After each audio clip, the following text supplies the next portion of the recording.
श्री माता जी, आप छोटे रूप में अपना परिचय दे सकती हैं?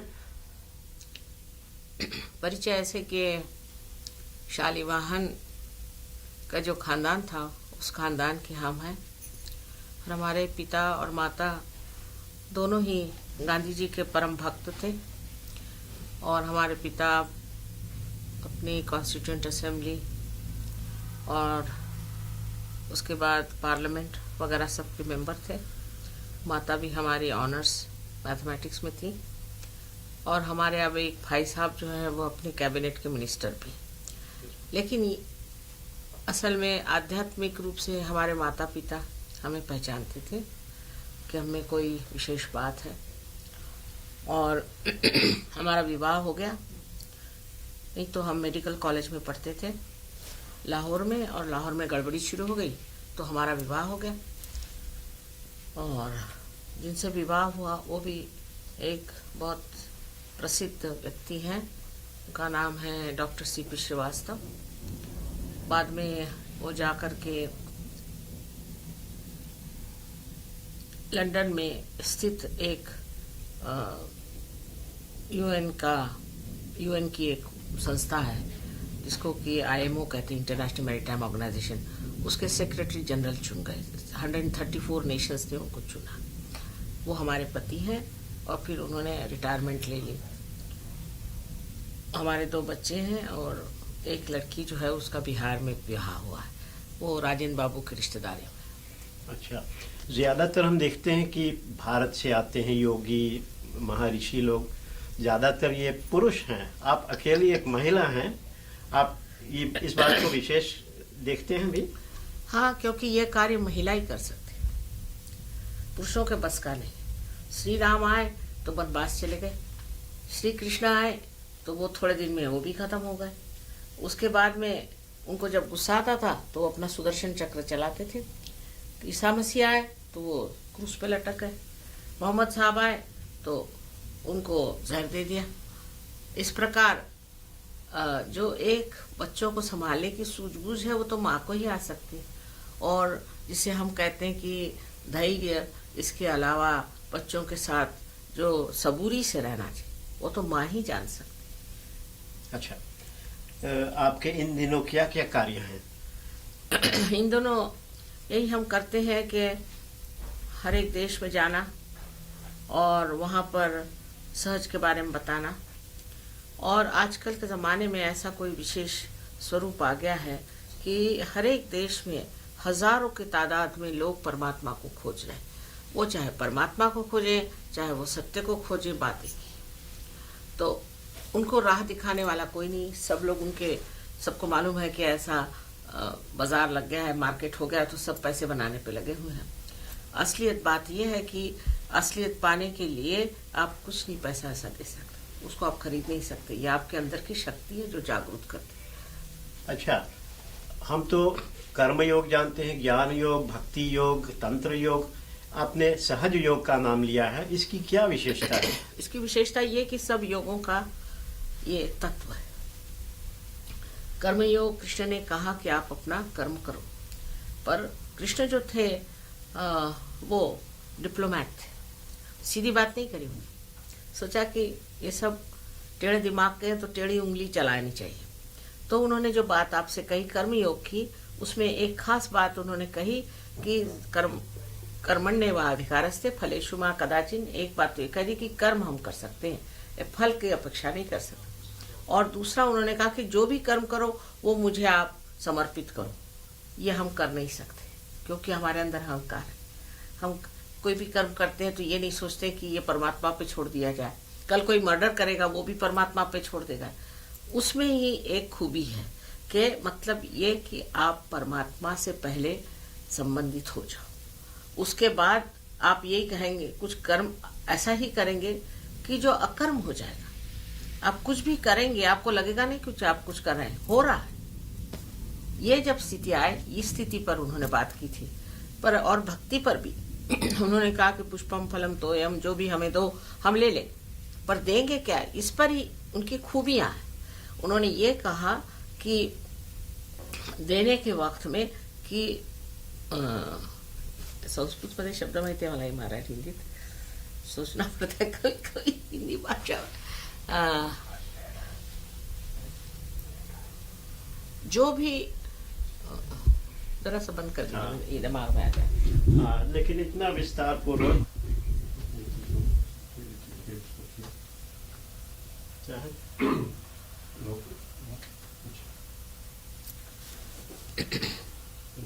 वैसे तो हम पश्चिम देशों में कर्म योग जानते हैं, भक्ति योग, ज्ञान योग, तंत्र योग। ये सहज योग का नाम आपने लिया है, इसकी क्या विशेषता है? इसकी विशेषता है कि सब जितने भी योग हैं सब इसमें अंतर्हित है। मतलब ये कि सहज योग से जब तक आपका संबंध परमेश्वर से नहीं होता है तब तक सब भी योग व्यर्थ है।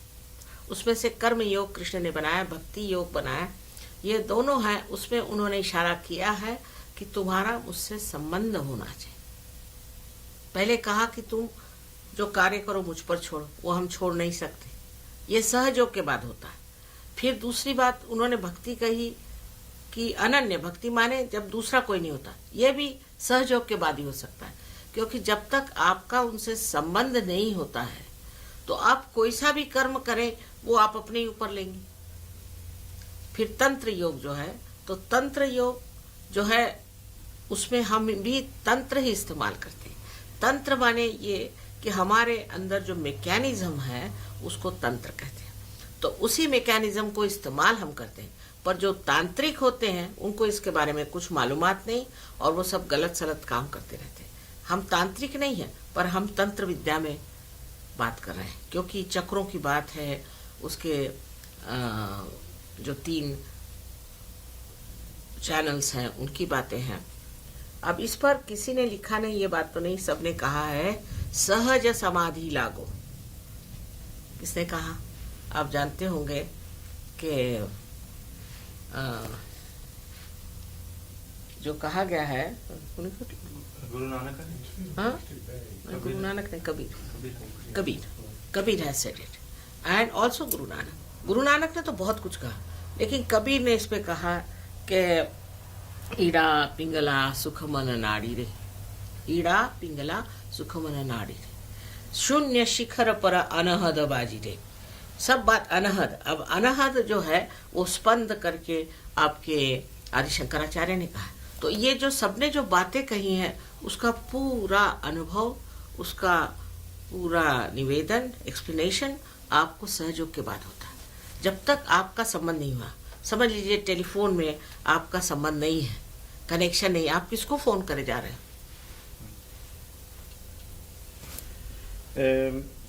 सहज योग, एक मिनट है, even wachten. Ik 5. सहज योग में आसन, प्राणायाम, ये सब बातें चलती हैं? जी नहीं, आपके अंदर जो कुंडलिनी है वो जागृत होती है और 6 चक्रों में से गुजर करके अंत में तालु भाग से निकल के और इस सारे और जो चैतन्य सृष्टि से एकाकारिता प्राप्त करती है। लेकिन अगर समझ लीजिए आपको कोई शारीरिक तकलीफ है, आपकी अगर कोई रीढ़ की हड्डी गड़बड़ है, तो हम उसको आसन बता सकते हैं। पर सब आसन सब लोग करें तो ऐसे ही हुआ कि जैसे एक मेडिसिन बॉक्स में से सब लोग सारे मेडिसिन ले। सबका एक शास्त्र होता है, नियम होता है, और उसके अनुसार हमने देखा अभी तक तो हमने किसी को कोई आसन बताया ही नहीं। अच्छा, ये कुंडलिनी का नाम आपने लिया है? आवाज आती बाहर से।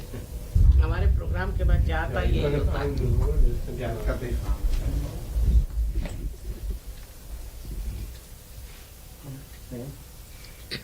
तो साधक क्या करता है जो आसन नहीं लेता या प्राणायाम नहीं करता? सहज है ना, उसमें कुछ करना नहीं, उसमें रमना है। असल में जैसे एक बीज को आप बो देते हैं तो ये पृथ्वी माता उसमें से अंकुर निकाल करके उसका वृक्ष बना देती है। इसी प्रकार कि आपकी जो बीज है उसमें ये कुंडलिनी एक समझ लीजिए अंकुर स्वरूप है और वो जागृत हो जाती है। हो जाने के बाद वो अपने आप अपना रास्ता ढूंढती है और जब आप कुछ करने लग जाते हैं तब आप में बैलेंस आ जाता है। कुछ करना नहीं, पर निर्विचारिता में उतरना चाहिए। यह पहली स्थिति निर्विचारिता की है जो आप प्राप्त कर सकते हैं। जैसे समझ लीजिए कि हर समय विचार करते हैं तो या तो पहला विचार करते हैं या आगे का विचार करते हैं, तो या तो हम भूत में या भविष्य में रहते हैं, और दोनों चीजें नहीं है। भूत खत्म हो गया और भविष्य है ही नहीं। तो जो वर्तमान है इसके अंदर उतरने के लिए कुंडलिनी ही कार्यान्वित होती, तब कोई विचार नहीं रहता। आप निर्विचार समाधि में बैठते हैं और आपकी उन्नति होती रहती। अनेक आपके अंदर जो जो भी शक्तियां हैं सब जागृत हो जाती। दूसरे योगों में, यौगिक परंपराओं में मैं पढ़ता हूँ, सुनता हूँ कि कुंडलिनी शक्ति से बचना चाहिए, वो खतरनाक भी हो सकता है, साधक को मार भी सकता है या पागल कर सकता है। ये बहुत गलत बात है, न कभी ऐसा हो सकता है, क्योंकि कुंडलिनी आपकी स्वयं माँ, आपकी अपनी माँ है। वो आपके बारे में सब कुछ जानती है। जब आप पैदा हुए थे तो आपकी माँ ने सारा दुख अपने ऊपर उठाया, आपने तो कोई दुख नहीं उठाया। ये बहुत गलत बात कहनी है। ये ऐसे लोग कहते हैं जिनको ये कार्य नहीं आता और जो नहीं चाहते कि लोग सत्य की ओर जाए। तो सहज योग एक व्यक्ति का जीवन कैसे बदल सकता है? सब तरह से बदल सकता है। एक तो उसकी शारीरिक स्थिति एकदम ठीक हो जाती है। अब आपसे मैंने बताया मेरी उम्र 71 साल की है और रोज करीबन सफर करते हैं, कुछ नहीं, हम आराम से बैठे हुए हैं। इसी प्रकार आपका जीवन जो है एक तो बहुत सशक्त हो जाता है और बहुत सारी चीजें जिससे आप पहले पीड़ित रहते हैं वो बीमारियां ठीक हो जाती हैं। कैंसर की बीमारी ठीक हुई है इससे, बहुतों की बहुत सारी बीमारियां ठीक हो जाती हैं, हर तरह की। अब एक तो शारीरिक स्वास्थ्य, फिर आपको मानसिक स्वास्थ्य मिलता है। बहुत से लोग हैं उनमें डिप्रेशन होता है, किसी में कुछ और तरह की जैसे एपिलेप्सी आदि वगैरह, लूनसी, वो तक ठीक होती है, सहयोग से वो तक ठीक होती है। फिर आपके जो आंतरिक इच्छा है, हमेशा एक साधक चाहता है कि परमात्मा को प्राप्त करे, उसकी शक्ति को प्राप्त करे और उसकी और बहुत मेहनत करता है, वो प्राप्ति हो जाती है। तो आपके शारीरिक, मानसिक और बौद्धिक भी, ऐसे बच्चे हमने देखे जो पढ़ने में बहुत कमजोर थे वो फर्स्ट आने लगे, क्योंकि आपकी बुद्धि जो है उसके अंदर जब कुंडलिनी आती है तो वो प्रकाशित कर देती है। इस प्रकार आपकी बुद्धि भी बड़ी प्रगल्भ हो जाती, आपका जो चित्त है वो बहुत स्थिर हो जाता है, एकाग्र हो जाता है और बहुत ही इनोसेंट हो जाता है। अच्छा, तो सहज योगी एकांत भी बैठ सकता है या ग्रुप में इसको कर एकांत सकते में हैं? भी बैठना पड़ता है उसको, लेकिन अधिकतर ग्रुप में उसकी प्रगति ज्यादा होती है, क्योंकि एक दूसरे की लेन देन आप हो जाती है। इसलिए इसको सामूहिकता में आना चाहिए। क्योंकि जैसे है, आप कहिए कि एक छोटा सा बिंदु सागर में मिल गया तो वो सागर हो गया, फिर सागर के साथ चलना चाहिए। सागर से अलग हट करके तो चलेगा नहीं, किंतु वैसे घर में भी ध्यान धारणा करनी पड़ती है। 10 मिनट, ज्यादा नहीं, 10 मिनट की ध्यान धारणा, जैसे कि कोई स्नात होता है इसी तरह से वो नहा लेता है, जिससे कि सफाई हो जाए। क्योंकि ये सारा जो कार्य है ये निर्मल तत्व का है। प्यार का निर्मल तत्व जो है उससे आदमी इतना शुद्ध हो जाता है, एकदम जिसे खालिस कहते हैं।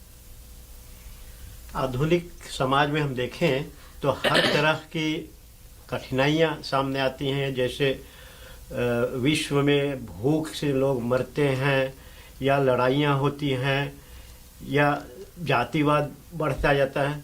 तो इस पर सहज योग का क्या जवाब है? बहुत बड़ा असर है। सबसे पहले तो जातिवाद वगैरह मनुष्य भूल जाता है, क्योंकि वो विश्व बंधुत्व उसमें आ जाता है। वो सोचता है कि दूसरा कौन है, हम सब एक हैं।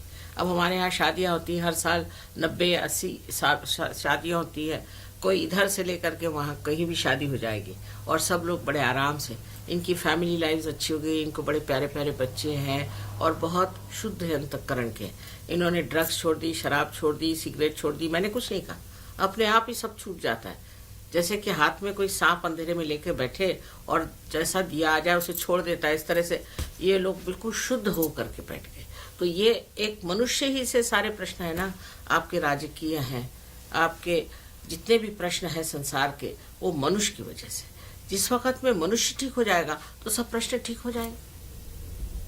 लेकिन कठिनाइयाँ इतनी बड़ी हैं, और सहज योग मैं अपने बारे कहूँ तो कल ही सुना नहीं, तो पता नहीं क्यों आप अनभिज्ञ रहे। ये बहुत पुराना शब्द है बहुत पुरानी ये है, लेकिन पहले इसको जरा सा गुप्त रखा जाता था, इसलिए आपने नहीं सुना होगा।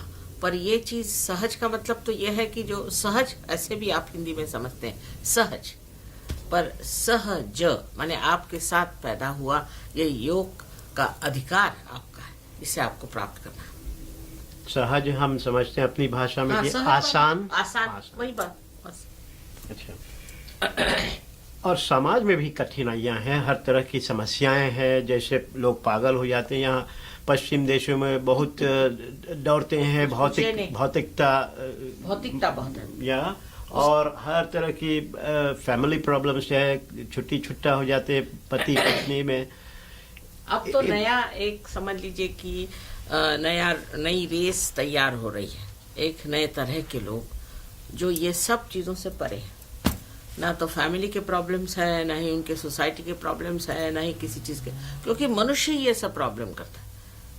एक एक घटक, अगर मनुष्य ठीक हो जाए और वो सब एक घटक हो जाए तो प्रश्न क्या रह जाएगा। अब हमारे यहाँ देखिए 65 देशों में, अलग अलग देशों में ये कार्य हो रहा है, और ये लोग मिलते हैं जब 4-4, 5-5 हजार लोग। कभी मैंने इनको झगड़ा करते नहीं देखा, कभी मैंने कोई आर्गुमेंट करते नहीं देखा। हाँ, एक दूसरे को चुगल जरूर है, लेकिन वो तो यही मजाक के लिए, सब आनंद में रहते हैं बिल्कुल। अच्छा, आप नारी हैं, औरत हैं, आप हमारी बहनों के प्रति कुछ संदेश दे सकती हैं जो अपने हक पर इस समय आगे चल रहे हैं? नारियों के लिए संदेश ये है कि हमारी संस्कृति ने नारियों पे बहुत बोझा डाला। उन्होंने धर्म को संभाला, उन्होंने अपने घरों को संभाला, अपने बच्चों को संभाला, अपने पतियों को संभाला है। उससे आज भी हम कह सकते हैं कि जैसा समाज हिंदुस्तान में है वो कहीं आपको नहीं। फिर वो चाहे मुसलमान, हिंदू, ईसाई, कोई भी हिंदुस्तान के सिख लोग हैं, उनके भी यहाँ अमन शांति है, वो औरतों ने बना रखी। ये औरतों का कार्य है। औरत जो है ये पृथ्वी तत्व के जैसी होती है, जो सब चीज को बर्दाश्त करके भी फिर से उसको प्लावित करती है। और मनुष्य जो है वो सूर्य के जैसा, तो सूर्य का ताप सहन करना और उस ताप से दूसरी चीजों को उत्पन्न करना, ये सारा कार्य पृथ्वी तत्व करती है। इसी तरह स्त्री बहुत शक्तिशालिनी है, और हिंदुस्तान की स्त्री को तो लोग बहुत ही शक्तिशालिनी समझते हैं। यहाँ तक कि कहा जाता है कि यत्र नार्या पूज्यन्ते तत्र रमन्ते देवता, जहाँ नारी पूजनीय हो और पूजी जाए वहीं देवता बैठते हैं। अच्छा, लेकिन हम यहाँ पश्चिम देशों में आकर हम हिंदुस्तानी कुछ अपनी संस्कृति छोड़ते जाते हैं। वो सब जगह हो रहा है। हाँ, इस पर आपका क्या मत है? वो सब जगह हो रहा है। हिंदुस्तान में भी कोको कोला कल्चर कहते हैं, वो भी थोड़ा थोड़ा शहरों में आ गया है, लेकिन फिर मुड़ जाएगा, क्योंकि इसकी जब दुष्टता दिखाई देगी और इसकी तकलीफें दिखाई देंगी तो लोग मुड़ जाएंगे। हमें अभी चाइना के मिले थे कल्चरल अटैची, वो बता रहे थे कि चाइना में बहुत कोको कोला कल्चर आया और अब बदल रहा, लेकिन तो भी हमारे अंदर ऐसी ठोस चीजें हैं कि वहाँ हम नहीं बदल सकते, काफी ठोस चीजें। अच्छा, हमारी भारतीय संस्कृति की क्या विशेषता है? सबसे बड़ी बात यह है कि ये धर्म पे आधारित है। धर्म माने जिसको कहना चाहिए मोरालिटी, कि मनुष्य को जो है नैतिक बंधन बहुत है, नीतिमत्ता बहुत जरूरी चीज है, और वो नीति यहाँ छूट गई।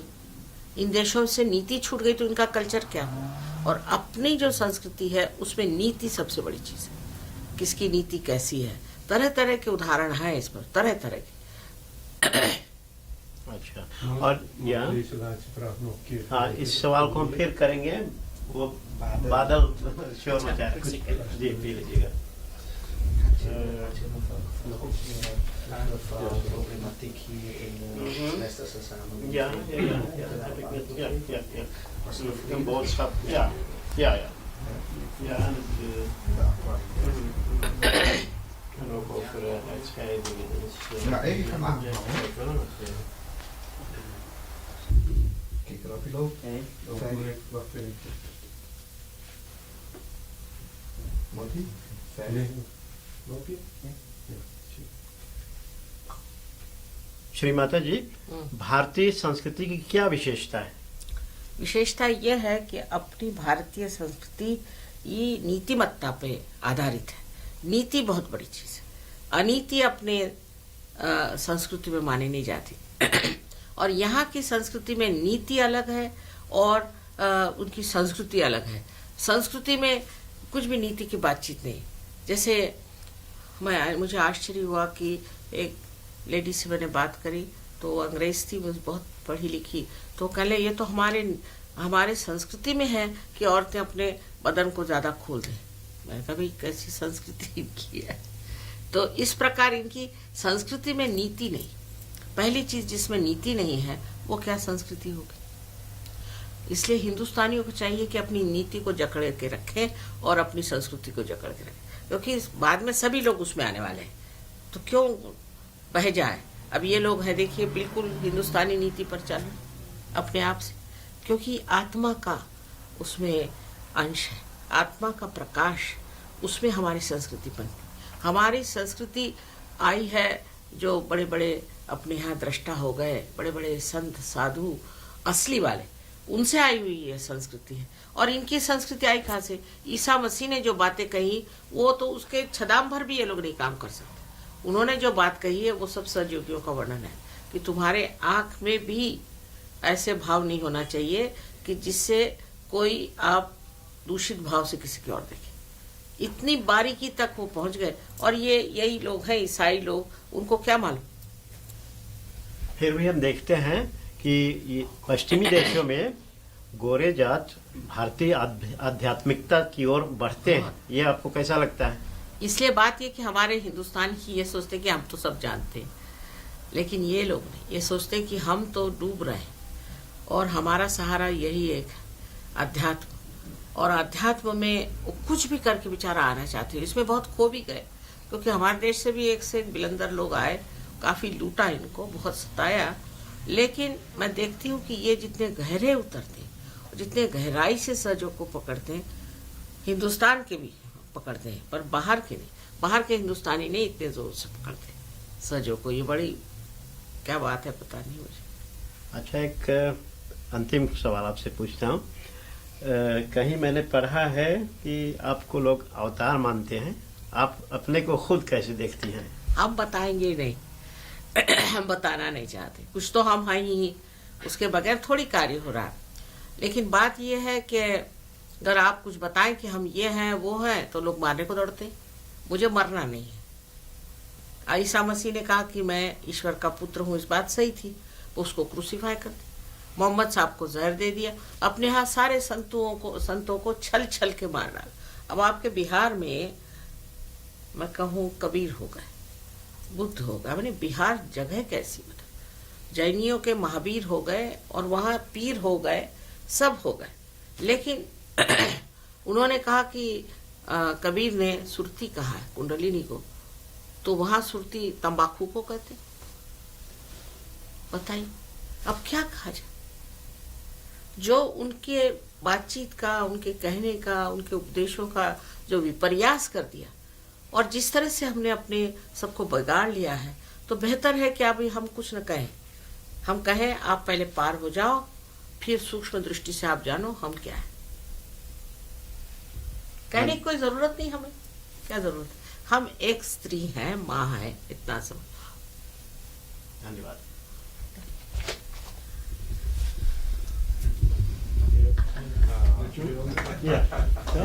जब फिर हम कहें शायद दूसरे पॉइंट आप ला सकती है ना। शायद आप और अच्छा से समझा सके। बात ये है कि यहाँ पश्चिमी समस्याओं में भी हम मिलते जुलते हैं। मतलब डिवोर्स लोग ज्यादा करते हैं ना। जो डिवोर्स को कहते हैं छुट्टी छुट्टा ना, हिंदी में घटस्फोट कहते हैं, मराठी में घटस्फोट कहते हैं, तलाक कहते हैं। तलाक ना, तलाक उर्दू, हिंदी में क्या कहते हैं। हिंदी में क्या कहते हैं। डिवोर्स हम सरनामी में छुट्टी छुट्टा कहते हैं। हम अपनी भाषा में छुट्टी छुट्टा कहते हैं। तो समझ जाएंगे आप। छुट्टी छुट्टा समझते।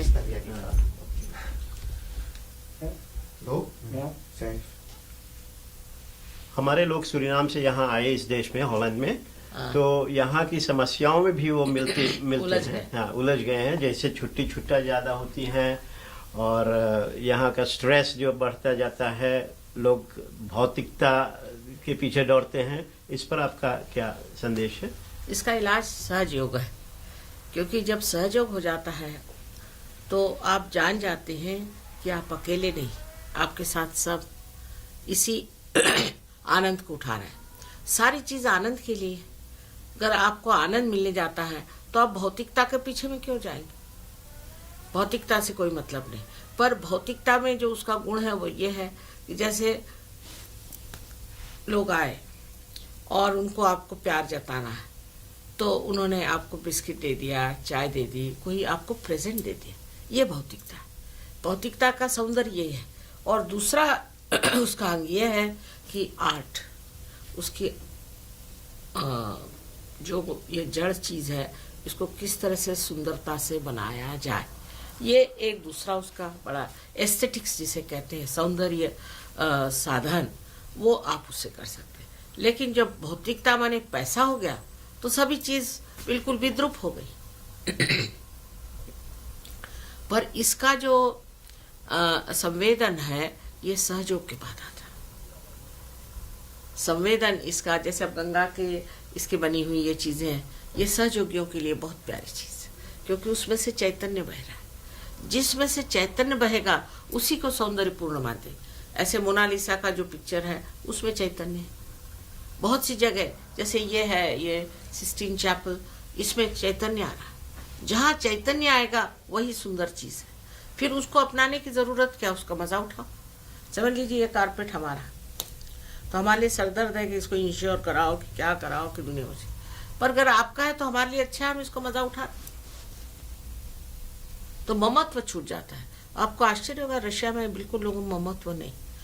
गवर्नमेंट ने उनसे कहा तुम लोग अपने अपने फ्लैट ले लो और उसको देखो। कहा भाई हमें नहीं चाहिए, हम कुछ ओन नहीं करना चाहते, तुम ही रखो।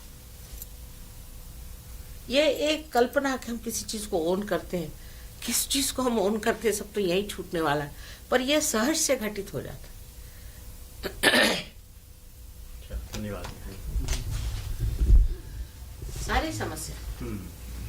अब आपके अगर कोई गरीब लोग हैं, एक चीज और बता अच्छा, रहे हाँ, हाँ, बताइए। रवि, गरीब लोग देखिए, जैसा हमारा देश है वो खेती प्रधान जिसको कहते हैं ना, जैसे खेतीहर लोग, अधिकतर खेती प्रधान देश है।